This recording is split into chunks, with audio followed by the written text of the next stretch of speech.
В Санкт-Петербурге открылся 14-й международный инновационный экспофорум. В конгрессно-выставочном центре представлены стенды ведущих региональных компаний в сферах промышленности, здравоохранения, цифровизации, экономики и экологически чистого производства.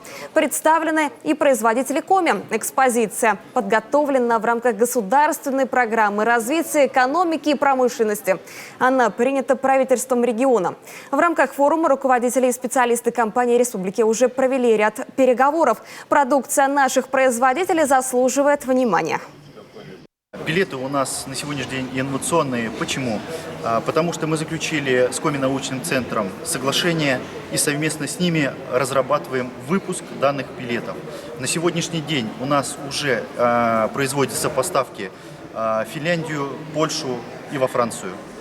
На сегодняшний день мы хотим найти партнеров по северо-западу, в своей республике Коми. Мы привезли на данный форум нашу продукцию, полимер-композитную тротуарную плитку, бордюры, лотки и многое другое, в том числе и наши медали.